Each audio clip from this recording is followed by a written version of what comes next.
وَعَلَىٰ آلِكَ وَأَصْحَابِكَ یا حبیب اللہ۔ محفل دیں ذوق نہیں بندا بلند آواز نال تمام احباب جتنے بھی حاضر نہیں سب آقا کریم کی بارگاہ چلیے درود و سلام پہ کرو۔ صلاۃ و سلام علیک یا سیدی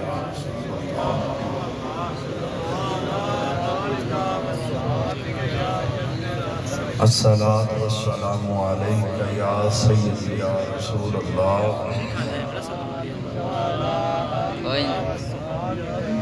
جب تک محبت اور عقیدت نہ سب نہیں پڑھنا گفتگو شروع نہیں کرنی۔ الصلاۃ والسلام علیک یا سیدی یا رسول اللہ۔ الصلاۃ والسلام علیک یا سیدی یا رسول اللہ وعلی آلک واصحابک یا جد الحسن والحسین۔ حق نے کیا ہے آپ کو ذیشان یا حسین۔ حق نے کیا ہے آپ کو ذیشان یا حسین۔ ملک وفا کے آپ ہیں سلطان یا حسین۔ ملک وفا کے آپ ہیں سلطان یا حسین۔ ملک وفا کے آپ ہیں سلطان یا حسین۔ وہ حق شناس جن کو ہے الفت رسول سے، وہ حق شناس جن کو ہے الفت رسول سے، ہوتے ہیں دل سے آپ پہ قربان یا حسین۔ ہوتے ہیں دل سے آپ پہ قربان یا حسین۔ قربان اپنے خویش و اقارب کو کر دیا قربان اپنے خویش و اقارب کو کر دیا۔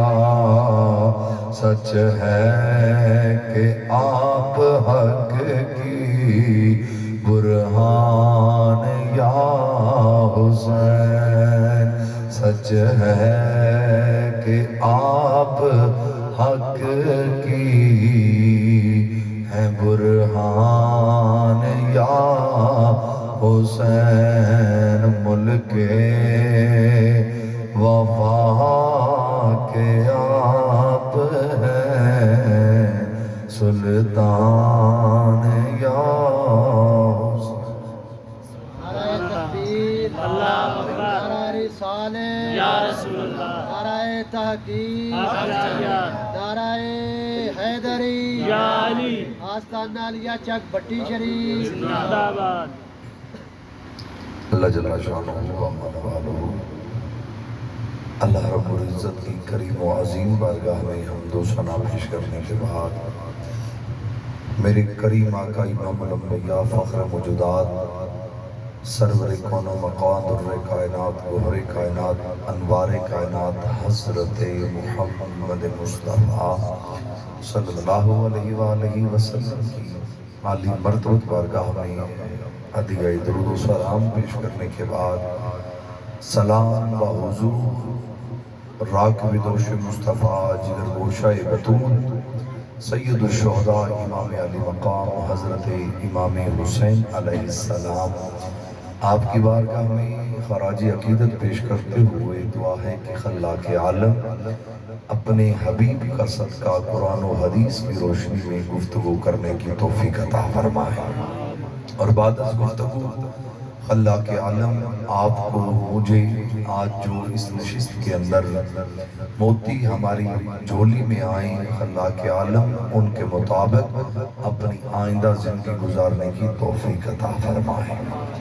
آمین ثم آمین۔ ذرا محبت نہ بولو گا سبحان اللہ، تھوڑا جا ذوق بڑھ جائے گا پھر میں بھی سمجھ آ جائے گی، ذرا اور محبت نہ بولو سبحان اللہ، ماشاءاللہ کوئی اور ذرا محبت نہ بولو سبحان اللہ۔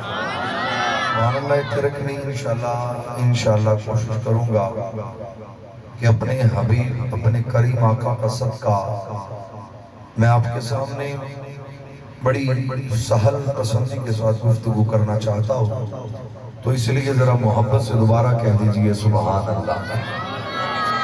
ماشاءاللہ میرے اسٹیج کی زیب و زینت قاری القرآن حضرت میرے استاذ حافظ محمد رضا المصطفیٰ صاحب اور قبلہ قاری صاحب حافظ فداء المصطفیٰ صاحب اور دیگر جتنے بھی احباب یہاں پر موجود ہیں، قاری ناصر محمود صاحب، اللہ کریم آپ کے علم کے اندر اعمال کے اندر برکت نصیب فرمائے، اور یہ یوں ہی ہمیں اللہ کا قرآن سراتے رہیں اور ہمارے دلوں کو معطر کرتے رہیں۔ تو یہیں سے بات شروع کرتا ہوں کہ آج کی بزم کے اندر جو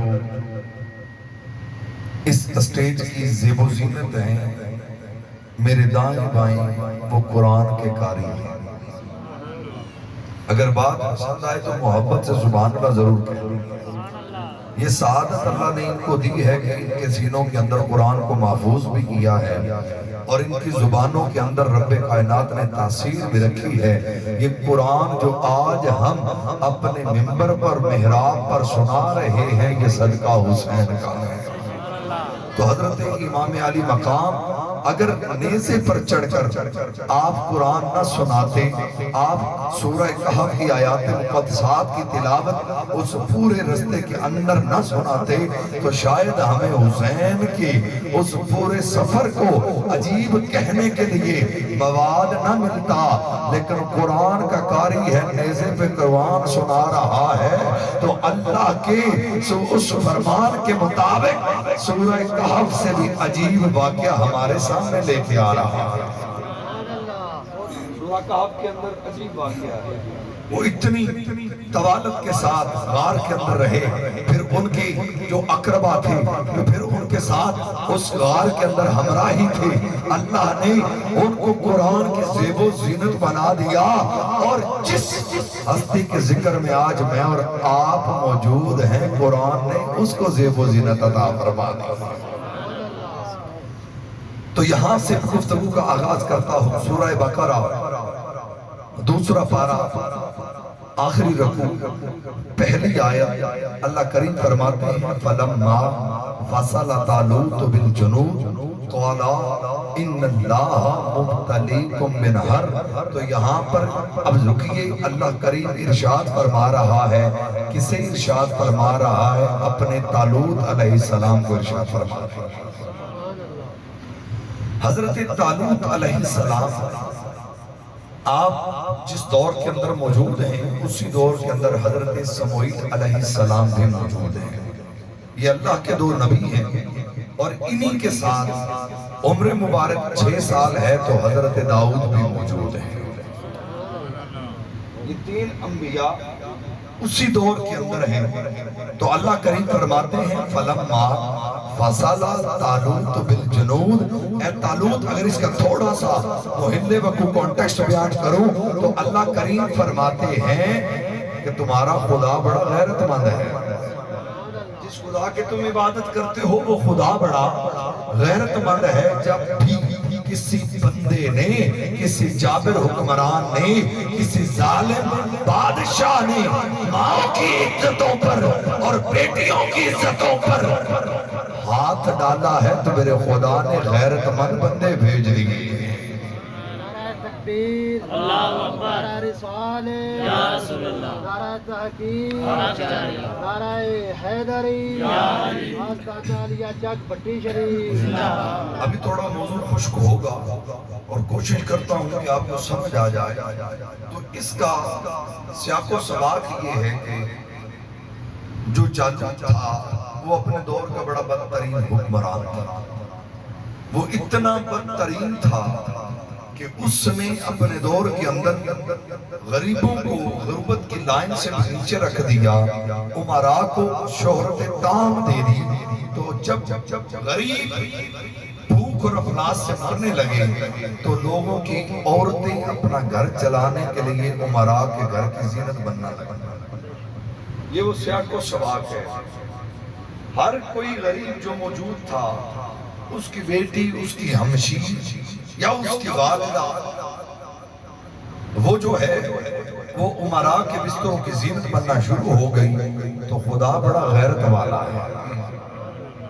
جب یوں عزتیں سر بازار نیلام ہونا شروع ہو جائیں، جب عزتیں یوں سر بازار تار تار ہونا شروع ہو جائیں تو رب بڑا کریم ہے، رب بڑا غفور ہے، میرا رب غیرت والا ہے. فرماتا ہے جب رب بھی موجود ہو، اس کے نبی بھی موجود ہو، تو جالوت کی جرت نہیں کہ وہ رب کے دین کے اندر رد و بدل کر سکے. اب ایک مزاج یہاں پر ہے. اب یہاں تک سمجھ آ گئی کہ جالوت کا دور کیسا تھا. امیر تر تھے، غریب تر تھے. اب جب امیر اور غریب کا اتنا فرق ہے تو یہی فرق کرنے کے لیے میرے رب نے ہمیں زکوٰۃ اور خمس کا طریقہ دیا ہے. یہی فرق ختم کرنے کے لیے. اگر اس زمن میں جاؤں تو بات لمبی ہو جائے گی. تو جناب والا جالوت کا جو وقت تھا نا، وہ بڑا غریب، عجیب و غریب وقت تھا. عورتیں جو ہیں وہ غریب عورتیں، وہ امیروں کے بستروں کی زینت بننا شروع ہو. تو اب اللہ بڑا غیرت والا ہے. میرے مالک نے فوراً اپنے نبیوں کو حکم دیا کہ آپ اپنے گھروں سے نکلیں اور جالوت کے مقابلے میں لشکر تیار کریں. جالوت کے مقابلے میں لشکر تیار کریں. اب جو میں نے پہلے بتایا کہ اس دور کے اندر اللہ کے 3 نبی اس کائناتی زمین پر موجود ہیں. حضرت طالوت بھی، حضرت سموئیل بھی اور حضرت داؤد. باقی بھی موجود ہوں گے لیکن جو اس حوالے کی نسبت سے ہیں میں ان کو موضوع گفتگو بنا رہا ہوں. اب یہ 3 نبی بھی موجود ہیں.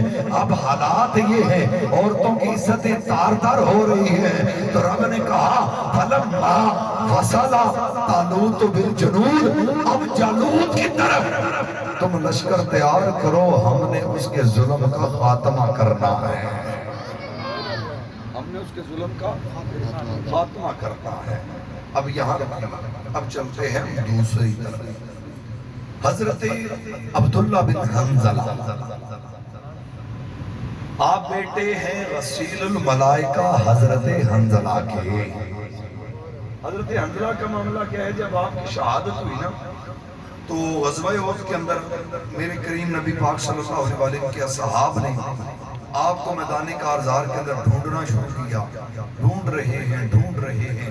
ہر ایک صحابی کا لاشا لے کر آ رہے ہیں. پورا میدان چھان لیا، تلاش بسیار کی. حضرت حنظلہ کا لاشا نہیں ملتا تو صحابہ دوڑے دوڑے آ کے آقا کریم کی بارگاہ میں عرض کرتے ہیں آقا سیدی یا رسول اللہ، ہم نے پورا میدان دیکھا ہے، آپ کے غلام حنظلہ کی لاش نہیں دیکھی. حضور خبر لیجئے، ہو سکتا ہے کفار اٹھا کر لے جائے، ہو سکتا ہے مشرکین مکہ لے کر گئے ہو، پر میرے آقا مسکرا دیتے ہیں۔ ہو سکتا ہے صحابہ پریشان کہ ہمارا غلام ہے، ہمارے نبی کا غلام ہے، ہمارا بھائی ہے، میدان میں ہمارے ساتھ آیا تھا، اب جن کیوں شہید ہوئے ان کو تو ہم اٹھا کے لے آئے، حضرت حنظلہ نہیں ملتے، تو آقا کے پاس التجا کی۔ صحابہ جانتے تھے جو کوئی نہیں دیکھ سکتا وہ آمنہ کا لال دیکھ سکتا ہے۔ صحابہ یہ جانا جانتے تھے، علم رکھتے تھے، جو کائنات کی نظروں سے اوجھل ہو جائے اسے اللہ کا حبیب دیکھ سکتے ہیں۔ تو صحابہ نے عرض کی، تو صحابہ نے کریم نبی نے یہ نہیں کہا کہ کفار کی طرف پتہ کرو، سرکار مسکراتے ہیں تو اپنی جبین نیاز آسمان کی طرف اٹھا لیتے ہیں، تو فرماتے ہیں صحابہ مبارک ہو، دیکھو حنظلہ کو تو فرشتے غسل دے رہے ہیں۔ سبحان اللہ۔ اگر اتنی کم آواز سے سبحان اللہ کہنے تو پھر آپ کی سبحان اللہ پہ بھی سبحان اللہ، ذرا ایک دفعہ محبت سے کہہ دیجئے سبحان اللہ۔ نبی کریم کا فرمان ہے، آپ فرماتے ہیں میں دیکھ رہا ہوں کہ آپ کے دوست کو اللہ کریم کے کریم فرشتے غسل دے رہے ہیں، اور خدا کی عزت کی قسم جب حضرت حنظلہ کا لاشا کریم آقا کے قریب آتا ہے تو آب کوثر کے قطرے چھلک رہے ہوتے ہیں، اور یہ وہ مقام تھا۔ اور ان کے بیٹے ہیں حضرت عبداللہ بن حنظلہ، آپ فرماتے ہیں، اور یہ روایت نقل کرنے والے ہیں حضرت امام جلال الدین السیوطی رحمۃ اللہ علیہ۔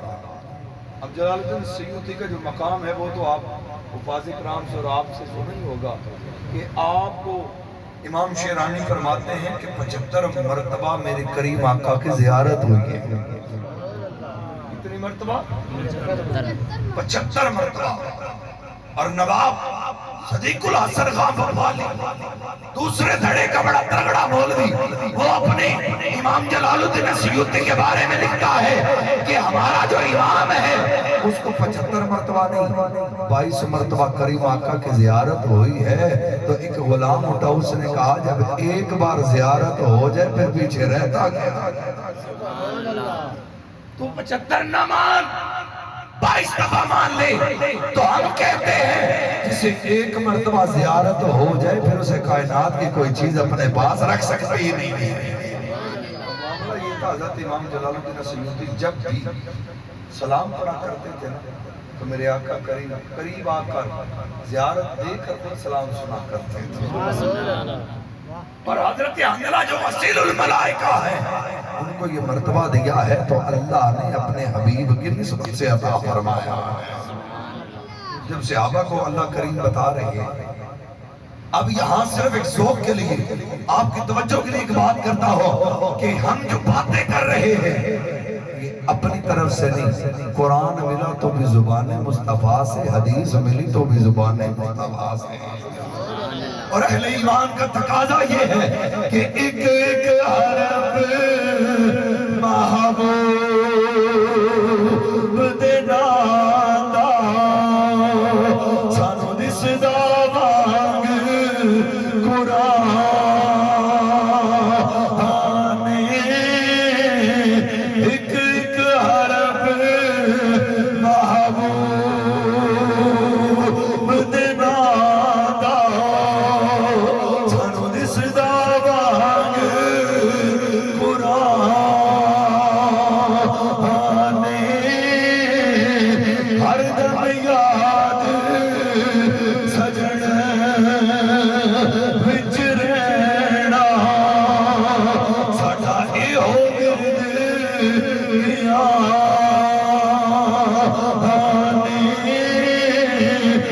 صورت یار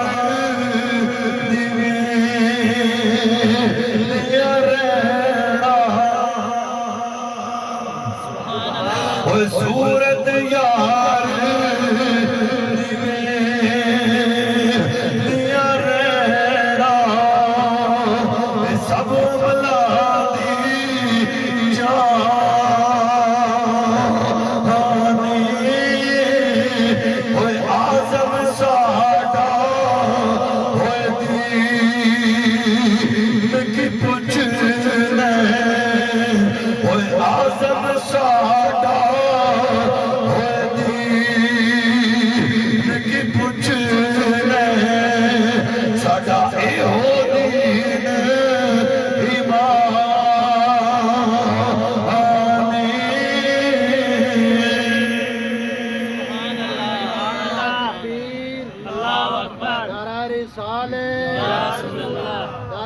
تحقیق نعرہ حیدری آستان علیہ چک بٹی شریف دادا پیر محمد سعد عالم صاحب جناب والا ذرا محبت سے بولیے سبحان اللہ۔ تو اب اللہ کے دو تین نبی ہیں، اللہ حکم دیتے ہیں فلما فصل طالوت بالجنود، اب تم اپنے گھروں سے نکلو، تمہارا خدا غیرت والا ہے۔ اب توجہ میری طرف رکھیے گا، تمہارا خدا غیرت والا ہے، وہ نبیوں کو حکم دے رہا ہے۔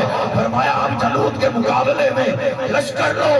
عبداللہ بن حنظلہ فرماتے ہیں یزید کا وہ بدترین دور تھا، خدا کی عزت کی قسم ہم گھروں کے اندر یہ دعا کرتے تھے کہ کہیں خدا ہم پر آسمانوں سے عذاب نہ نازل کر دے۔ یہ وہ معاملہ تھا۔ تو حضرت عبداللہ بن حنظلہ سے پوچھا کہ حضور وجہ کیا ہے، آپ کیوں دعا کرتے تھے کہ اللہ کریم ہم پر آسمان سے عذاب نہ نازل کرے؟ تو حضرت عبداللہ بن حنظلہ فرماتے ہیں وہ اتنا بدترین دور تھا اور یزید اتنا بد کردار اور ظالم حکمران تھا کہ جس نے ماؤں کی عزت کو بھی داغدار کیا ہے، بیٹیوں کی عزت کو بھی داغدار کیا ہے، اور بہنوں کی عزت کو بھی داغدار کیا ہے۔ خدا کی عزت کی قسم اگر میں بتاؤں تو بات سنیے گا، اپنے باپ کی جو بیوائیں تھیں اس لعنتی نے ان کے ساتھ بھی نکاح کیا۔ ابن اسحاق نے بڑی تسلی کے ساتھ یہ واقعہ لکھا ہے، انہوں نے کہا جی یہ جو یزید تھا نا، اس نے اپنے باپ کی جو بیوائیں تھیں، حضرت جناب معاویہ آپ کی جو بیوائیں تھیں ان کے ساتھ اس نے نکاح کیا۔ اب یہاں تک نہیں یہ بدبختوں کا، اس نے اپنی جو دودھ شریک بہنیں تھیں ان کے ساتھ نکاح کی آڑ میں زنا کیا۔ یہ لفظ زیادہ موضوع ہے، نکاح کی آڑ میں زنا کیا۔ تو اب تیسرے مقام پر یہ تھا، اس کی جو بیوی تھی اس کی جو پہلے خامد سے بیٹی تھی اس کے ساتھ بھی اس نے نکاح کی آڑ میں زنا کیا۔ یہ وہ معاملہ تھا۔ تو حضرت عبداللہ بن حنظلہ فرماتے خدا کی عزت کی قسم ہم گھروں میں ڈرا کرتے تھے کہ کہیں آسمان دنیا سے عذاب نہ نازل ہو جائے۔ توجہ ہے کہ نہیں؟ زیادہ ٹائم نہیں لگا گا، 15-20 منٹ جب اپنی گل مکا دے گا، ذرا محبت نہ بولو سبحان اللہ۔ گل توجہ نہ سنیا جی۔ حضرت عبداللہ بن حنظلہ آپ کے فرمان کے مطابق اب یہاں بھی دور ویسا ہے، جالوت کے دور کے اندر بھی وہی حالات ہیں۔ تو اللہ وہاں پہ نبیوں کو کہتا ہے اپنے گھروں سے نکلو، اپنے گھروں سے نکلو، اپنے گھروں سے نکلو۔ اب یہاں نبی تو چلے گئے، اب سرکار کا رسالے دنیا ہو گیا، تو اب کون آتا؟ یہاں جب بات پہنچی تو رب نے حسین کو تیار کیا ہے۔ اب یہاں پر اللہ نے حسین کو تیار کیا، اب وہاں پر یہ جلدی چلتے ہیں، زیادہ ڈیٹیل میں نہیں جاتے۔ تو اللہ نے تینوں نبیوں کو حکم دیا۔ اب حضرت داؤد جو ہیں وہ 6 سال کے ہیں، وہ اپنے گھر میں ہیں۔ اب 2 نبی ہیں، حضرت طالوت اور حضرت سموئیل علیہ السلام۔ اب جب یہ گھروں سے نکلتے ہیں تو ہر گلی میں، ہر کوچے میں، ہر گھر کے اندر یہ اعلان کرتے ہیں کہ لوگوں اللہ کے دین کو بچانے کے لیے نکلو۔ اب یہ دونوں نبی دن رات محنت مشاقہ کرتے ہیں تو 1 لاکھ کا لشکر تیار کر لیتے ہیں۔ کتنے افراد کا لشکر؟ 1 لاکھ کا لشکر۔ اب دونوں نبی ہیں، دن رات محنت کی تیار کر دیا۔ اب جب یہ تیار ہو گئے نا تو اللہ کریم نے فرمایا ان کو لے تو جا رہے ہیں لیکن ان کو کہہ دو قالا ان اللہ مبتلیکم بنہر، جب یہ تمہارے ساتھ تیار ہو کر نکلیں گے تو اے طالوت ان کو کہہ دیجئے کہ راستے میں ایک نہر آئے گی جہاں اللہ تمہارا امتحان لے گا۔ اب اگر نہر کے کنارے کوئی اور مقام یاد آ جائے تو تیری خوش قسمتی۔ اللہ فرماتے ہیں ان کو بولو راستے میں نہر آئے گی، وہاں پر امتحان لوں گا۔ مالک یہ تیرا نام سن کر نکلے ہیں، تیرے لیے شہید ہونے کے لیے نکلے ہیں، تیرے دین کے لیے نکلے ہیں۔ تو مالک چاہتا کیا ہے؟ فرمایا امتحان لینا۔ مالک یہ نام تیرا لیتے ہیں، تیرے نام پہ نکلے ہیں،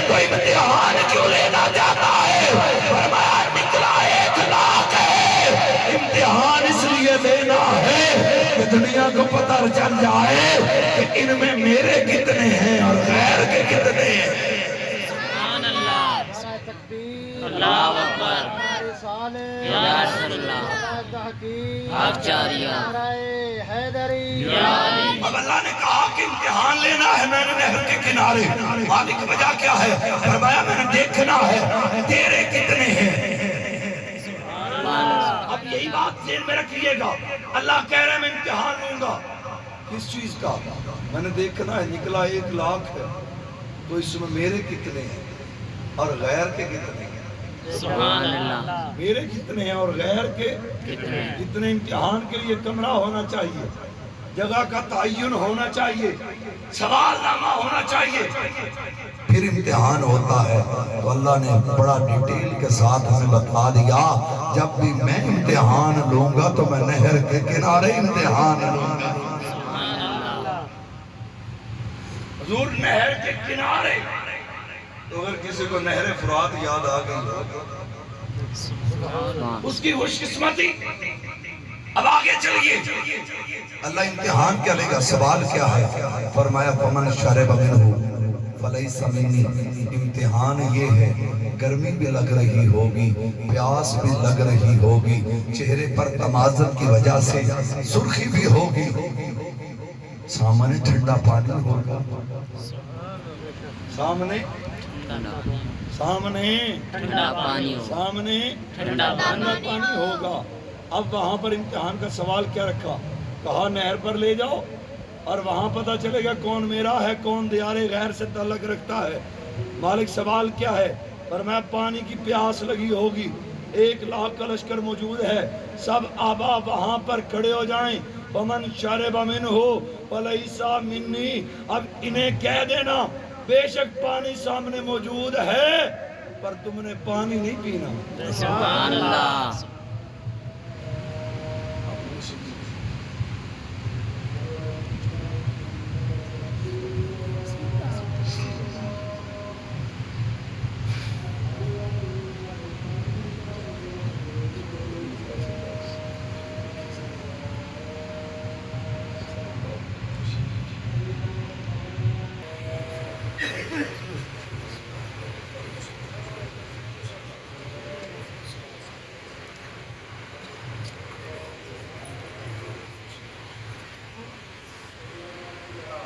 اب ذرا محبت سے کہہ دیجئے سبحان اللہ۔ اللہ نے کہا امتحان کے جو جگہ میں نے تعین کیا ہے وہ نہر کا کنارہ ہے، سامنے نہر ہے، پانی ٹھنڈا ہے، تمہیں پیاس لگی ہے، تم نے پانی نہیں پینا۔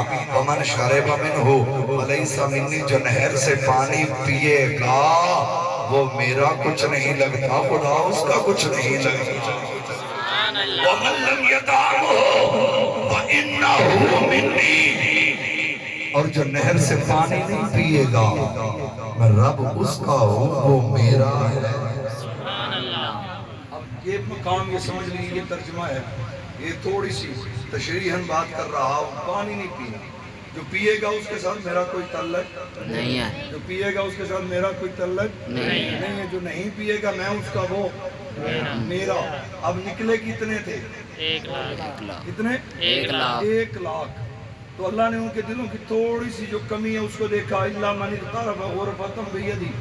اگر میں مزید آگے بات کروں تو انہوں نے چلوں میں پانی پینا شروع کر دیا، امتحان میں فیل ہوئے، باقی بچے 313۔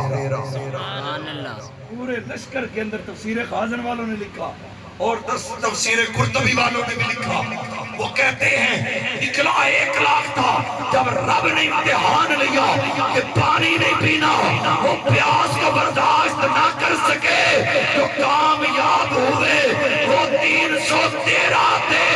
نبی 2 موجود ہیں، 1,00,000 کا لشکر لے کر نکلے ہیں، یہاں کربلا کا امتحان بھی نہر کے کنارے ہے، لے کر بھی 72 نکلے ہیں، کامیاب بھی 72 کروا دیے۔ وہاں پر کوئی کمی بیشی ہوئی تو 313 بچے، یہاں کمی بیشی نہیں تو یہاں 72 کا 72 پورا ہے۔ مالک کی یہ وجہ کیا ہے؟ اب تھوڑا سا استدلال دیکھیے، مالک مالک یہاں نبی ہے تو ان کے پاس امتحان میں لوگ فیل ہو گئے، اب یہاں نبی نہیں، نبی کا بیٹا ہے، اب یہاں نبی نہیں، نبی کا بیٹا ہے، تو مالک امتحان میں فیل کیوں نہیں ہوئے؟ کہا تم نے دیکھا نہیں طالوت بھی اگر غلام ہے تو میرے نبی کا ہے، سموئیل بھی اگر نوکر ہے تو میرے نبی کا ہے، یہ حسین وہ ہے جس کو گود میں میرا نبی بٹھا کے کہتا ہے حسین مجھ سے ہے، میں حسین سے۔ نعرہ رسالت، یا رسول اللہ، نعرہ تحقیق، آچاریہ، نعرہ حیدری، یا علی، آستاد علیہ چک بٹی شریف، زندہ باد۔ سمجھ آئی؟ یہاں 1,00,000 کامیاب ہوئے، 313 نبی دونوں موجود ہیں، یہاں نبی کوئی نہیں، حسین موجود ہے۔ سبحان اللہ، کہ ہون بھی ذکر چھوڑ کے سبحان اللہ نکلے تو مرضی تو اڈیا پڑی۔ سبحان اللہ، یہ خیرات دے کے جا رہا ہوں محمد عربی کے گھرانے کا، نبی موجود نہیں ہے تو نبی کا بیٹا ہے۔ وہ بیٹا کیسا بیٹا ہے جس کو نبی کہہ رہا ہے میں تجھ سے ہوں تو مجھ سے ہے۔ سبحان اللہ، تو جنہوں نے میرے کریم لجپال نبی کو اپنی زندگی میں دیکھا، اپنی آنکھوں سے دیکھا، کوئی ایک بندہ بتا دے جنہوں نے محبت اور ایمان کے ساتھ دیکھا ہو تو واپس کبھی پلٹ کے دیکھے۔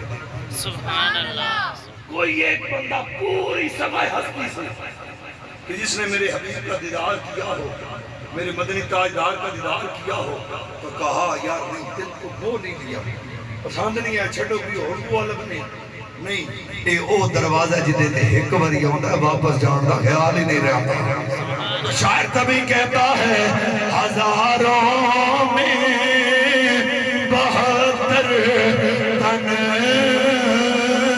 تھے تسلیموں رضا والے، ہزاروں میں 72 تن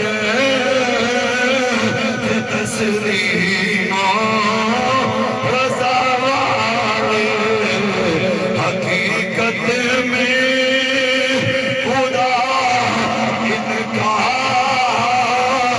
اور وہ تھے خدا والے، حقیقت میں خدا ان کا اور وہ تھے خدا والے، دوائے در اسیاں پنج تن کے در سے ملتی ہے، دوائے در اسیاں پنج تن کے در سے ملتی ہے، زمانے میں یہی مشہور ہے دارو شفا والے۔ آئیے جناب والا بس آخری کلمات کہنے لگا ہوں، اب اللہ کے نبی موجود ہے، امتحان میں کامیاب ہوئے 313، یہاں نبی کا بیٹا موجود ہے، کامیاب ہوئے 72 کے 72، وجہ کیا ہے تو نبی کا فرمان سن لے، بات اپنے دل کے اندر نقش کر کے جانا۔ میرے نبی فرماتے ہیں حبی اہل بیتی نافع، میرے سرکار فرماتے ہیں اور راوی ہیں حضرت عروہ بن مسعود، آپ فرماتے ہیں آقا کریم نے فرمایا رب کی عزت کی قسم ہے ان کے نہ جانے کی، ان میں سے سارے کامیاب ہونے کی ایک وجہ ہے، حضور کیا وجہ ہے؟ فرمایا ان کو میں نے پڑھایا تھا، کیا پڑھایا؟ فرمایا میری اہل بیت کی محبت، میری اولاد کی محبت، میری آل کی محبت تمہیں کامیاب کروا دے گی، فائدہ بھی دے گی۔ میری اہل بیت کی محبت تجھے فائدہ دے گی. اللہ کے پاک نبی کب کب فائدہ دے گی؟ فرمایا ان الوفات وان القبور وان النشور وان الکتاب وان الحساب وان المیزان وان الصراط. ان سارے دا مطلب کی ہے؟ نبی دسنا چاہتے ہیں عظمت لے نبی بھول نہ جانا. سارے پڑھو عظمت لے نبی بھول نہ جانا. لوگوں دیکھنا غیر کی باتوں میں نہ آنا. اب چلیے پہلی منزل کیا ہے؟ ان الموتی، پہلی منزل موت کا وقت ہے. میرے آقا فرماتے ہیں جب میری آل کی محبت والا، میری آل بیت کی محبت والا دنیا سے جائے گا، موت کا فرشتہ آئے گا. میری آل بیت کی محبت کی وجہ سے رب اسے کلمے کی توفیق عطا فرمائے گا. رب اسے کلمے کی توفیق عطا فرمائیں گے. دوسرا مقام کیا ہے؟ قبر کے اندر منکر نکیر آئیں گے، سوالات بھی ہوں گے، انسان پریشان بھی ہوگا. آقا فرماتے ہیں پریشان ہونے کی ضرورت نہیں، وہاں رب کا فضل آئے گا. وہ فضل اس وجہ سے آئے گا کہ بندہ میری آل سے پیار کرنے والا ہے، بندہ میری آل سے پیار کرنے والا ہے. وَإِنَّ النَّشُورِ، تیسرا مقام کیا ہے؟ حشر کے دن میری آل کی محبت کام آئے گی. حضور کیسے آئے گی؟ فرمایا ہر بندے کو پیاس لگی ہوگی، ہر بندہ گرمی کی شدت سے مچل رہا ہوگا، ہر بندہ پریشان ہوگا. وہاں رب کی رحمت اور فضل سے میری آل کا نور اپنے محب کے پاس آئے گا، اسے پیاس بھی ختم کروائے گا، اتنی گرمی میں اسے ٹھنڈک بھی پہنچائے گا. اتنی ٹھنڈک کے اندر، اتنی گرمی کے اندر اسے ٹھنڈک بھی ملے گی. چوتھا مقام کیا ہے؟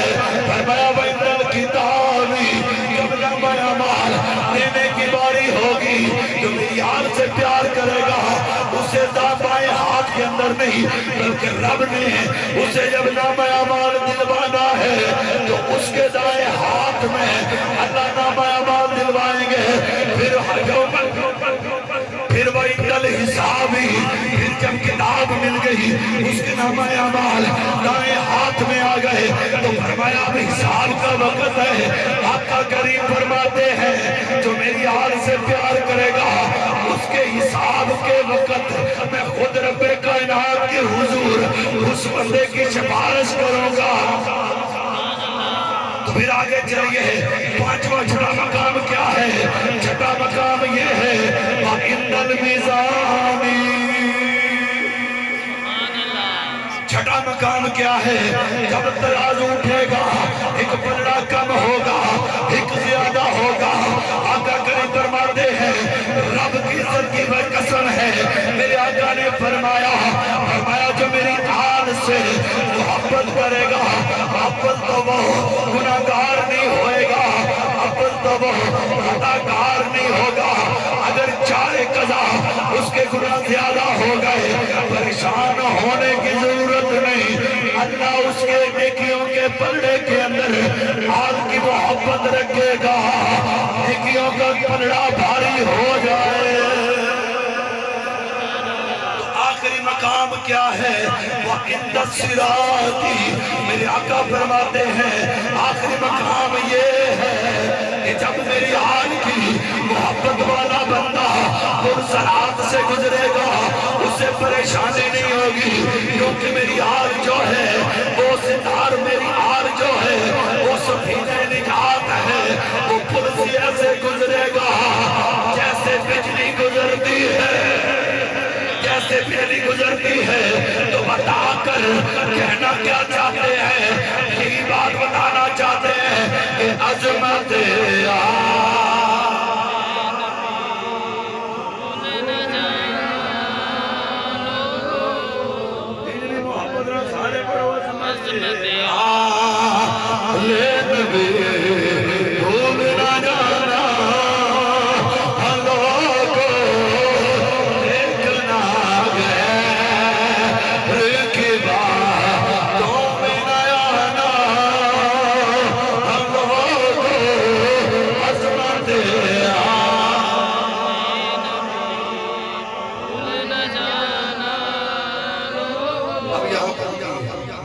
اکثر آپ کو برگلانے والے، آپ کے دماغ کو خراب کرنے والے اکثر یہی کہتے ہوں گے کہ کربلا میں اکیلا حسین کیوں گیا؟ حضور وہاں اتنے صحابہ تھے تو وہ کیوں نہیں گئے؟ میری پیڑی، میں گڈی، میں جا کے بنگڑ ہم پورے پینڈ والے دی بنگار پاؤں تھوڑا سمجھ آوے تو تائیں سبحان اللہ اے جو مثال کے طور پہ ایک بندہ مکان بناتا گیا، مکان بنایا، مستری لگے، ہوں پورے محلے والے نال لے کے روز جانا ہے کہ کلا جانا ہے؟ ہاں تو جو ان کی فون کرے کتنے ہوں آتا میں اپنا مکان پہ بنانا، تو میں ادھر پھیرا مار تین پھیرا مارنے کی لوڑ کڑی مستری ہیں نا، نہیں یار صحت کے بندہ ہو گئے نا میرے مستری کام صحیح کر دیں، بندہ اپنے گھر نو آپ پہندا ہے تو پہلا وجوہات میں سے پہلا جو سبب ہے نہ جانے کا وہ میرے استدلال کے مطابق یہ ہے، حسین نے کہا ہوگا یہ دین میرے نانا کے گھر کی کھیتی ہے، اس کے لیے اکیلا ہی حسین کافی ہے۔ اکیلا حسین اپنے نانا کے دین کے لیے کافی ہے۔ تو جب حسین وہاں پر پہنچا تو کامیاب تو اشارے کروا دی، کوئی ایک بندہ بھی دسو وہاں پیچھے ہٹیا ہوئے، ہاں میں ایک کو گل کر کے مکان لگا، مسلم بن عاص جا اس پورے قافلے میں سب سے بزرگ بندہ تھا، قافلہ حسینی میں سب سے بزرگ، حتیٰ کہ آپ کے داڑھی مبارک دور کی بات یہ جو آپ کے ابرو ہیں بھویں ہیں یہ بھی سفید ہو چکے اور کمر مبارک ایسے جھکی ہوئی تھی۔ تو جس رات یہ شب عاشور تھی تو آقا حسین نے فرمایا کہ مسلم اس طرح ہے تمہاری کمر جھک گئی ہے، تم بوڑھے ہو گئے ہو، اب تمہارا کربلا میں رہنا ٹھیک نہیں، تم جاؤ تم اللہ اللہ کرو، تم بزرگ ہو ہم جوان ہیں ہم اپنا معاملہ دیکھ لیں گے تو آپ چلے جائیں۔ تو حضرت مسلم بن عوف نے اب یہ ابن عساکر لکھتے ہیں کہتے کہ مسلم بن عوف نے جب یہ بات سنی نا تو آقا حسین سے اجازت لی اور نکل پڑے، نکل کر اپنے خیمے میں پہنچے، یہ نہیں کہ وہاں سے نکل گئے، نہیں اس خیمے سے نکلے تو اپنے خیمے میں پہنچے، پہنچ کر اپنے غلام کو کہا وہ جو اندر یمنی چادر ہے نا ذرا اسے نکال دو، وہ جو یمنی چادر ہے اسے نکال دو، وہ نکالی نا تو غلام کہتا حضور آپ کو اس میدان کے اندر یہ چادر کیسے یاد آ گئی؟ تو جو لکھے تھے الفاظ وہ سونے کے پانی سے لکھنے والے ہیں۔ مسلم بن عوف نے کہا اس طرح کرو یہ چادر پکڑو اور اتنی کس کے میری کمر کے گرد باندھو کہ میری کمر سیدھی ہو جائے۔ سبحان اللہ، یہ تو بڑی محبتوں والی داستان ہے۔ تو مسلم بن عوف کے غلام نے چادر یہاں پر باندھنی شروع کی، وہ جو بوڑھا پہلے لاٹھی ٹیک رہا تھا جب چادر باندھی جا رہی ہے تو مسلم بن عوف کی کمر سیدھی ہو گئی، تو دوڑے دوڑے حسین کے پاس آ کر کہنے لگے یا امام آپ مجھے اس لیے کہہ رہے تھے کہ میری کمر جھک گئی ہے، اب دیکھیے اب میں چلا جاؤں یا رک جاؤں، اب میں چلا جاؤں کہ رک جاؤں؟ تو حسین نے دیکھا کمر رسیدہ تھے، اب کمر خمیدہ ہو گئی، اب کمر ایسے استادہ ہو گئی، سیدھی ہو گئی، تو وہاں وہ بوڑھا بھی نہیں ٹھیکا۔ تو عبداللہ بن وہب کلبی کی جب بات کرو تو 16 سال کی عمر ہے، تو آقا حسین نے کہا تو چلا جانا، تیرے گھر میں ماں ہے، تیری بیوی ہے، تو چلا جانا، ہم یہاں پر یہ خاندان رسول پر بات ہے، تم خود اس کے ساتھ نبرداز ماں ہو لیں گے، تو چلا جا۔ عبداللہ بن وہب کلبی نے کہا حضور جاؤں تو کہاں جو آپ بھیج رہے ہیں، وہاں ماں نے جب بھیجا تھا تو کہا تھا بیٹا زندہ مت آنا، بیٹے کو کہا ماں نے کہا جا تو رہے ہو نا، خدا کی عزت کی قسم میں اس بات پہ راضی ہوگی تم زندہ واپس مت آؤ بلکہ حسین پر اپنی جان قربان کر کے آنا، تو میں گلی گلی یہی بات کروں گی۔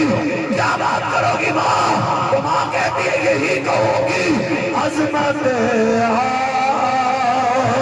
لے نبی بھول نہ جانا لوگوں، عظمت لے نبی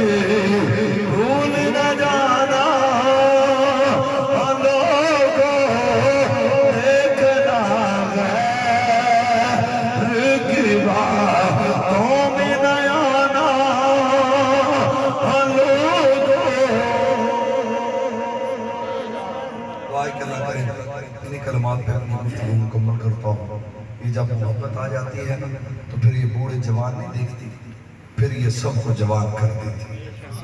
تو دنیا والوں اور جتنے بھی سامنے بیٹھے ہیں ایک بات یاد رکھنا, آخری 7 منزلیں بڑی مشکل ہیں. تو آقا کریم نے فرما میری آل کی محبت کا دامن سنبھال لو, وہ منزلیں خود آقا کریم تمہاری مدد کرتے ہوئے پار کروا دیں گے. دعائے کہ اللہ کریم ان الفاظ کو اپنی بارگاہ میں سمجھیت میں شرف قبولیت عطا فرمائے اور آپ کو اور مجھے خیر کثیر عطا فرمائے. وآخر دعوانا ان الحمدللہ رب العالمین.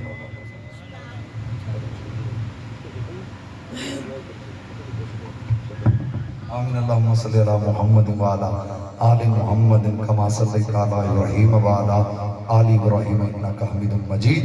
اللہم بارک علی محمد وعلا آل محمد کما بارکت علی ابراہیم وعلا آل ابراہیم انکا حمید مجید. ربنا آتنا فی الدنیا حسنۃ وفی الآخرۃ حسنۃ وقنا عذاب النار وقنا عذاب القبر وقنا عذاب الحشر وقنا عذاب المرض وقنا حساب الميزان.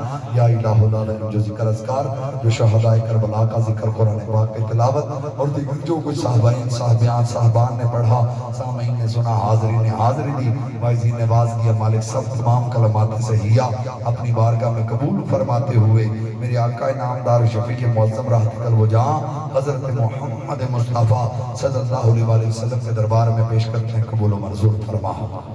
مالک کریم میرے آقا کے توسل سے انبیاء سے لے کر اخیر قیامت تک تمام حقداران, اولیاء, صالحین, صادقین, سابقین, مالک کے شہداء تمام کی ارواح کو پیش کرتے ہوئے سید الشہداء راکب دوش مصطفیٰ جگر گوشہ رسول جگر گوشہ بطول حضرت امام علی مقام امام حمام حضرت مولا حسین علیہ السلام اور آپ کے کروپا خواہ جو مستورات معصومین تشنگان جوانان بزرگوں پیر مالک جو قافلہ حسینی کے اندر کربلا میں شہید ہوئے, مالک اسیران ہوئی, مالک جنہوں نے درد سہا, مالک اپنے حبیب کے صدقے ان کی ارواح کو پیش کرتے ہیں, قبول و منظور فرما. مالک کریم میرے آقا حسین کے درجات بلند فرما. مالک دن رات دن دگنی رات جگنی ترقیاں نصیب فرما. مالک ان کے توسل سے میرے سمجھ جتنے حاضر ان کے ماں باپ دنیا سے چلے گئے, اپنے حبیب کا صدقہ مالک سب کی بخشش فرما کے جنتوں میں گھر نصیب فرما. مالک کریم ہم سب کی جائز حاجات پوری فرما. مالک بے اولادوں کو زندگی بھری اولاد نصیب فرما, قرض داروں کے قرض دور فرما. مالک رزق کی وجہ سے پریشان ہیں ان کی مدد گیری فرما. اے میرے خالق و مالک اپنے حبیب کی صدقہ جو رشتوں کی وجہ سے پریشان ہیں, مالک ان کے لیے اسباب مہیا فرما. اللہم اغفر لنا فإنک خیر الغافرین, اللہم ارحمنا فإنک خیر الراحمین, اللہم واحفظنا فإنک خیر الحافظین, اللہم واہدنا ونجنا من القوم المشرکین والمنافقین والکافرین, یا موتی الخیرات والحسنات, یا حی یا قیوم برحمتک استغیث. وصلی اللہ تعالی علی حبیب محمد وعلی آلہ وصحبہ اجمعین برحمتک یا رب الراحمین.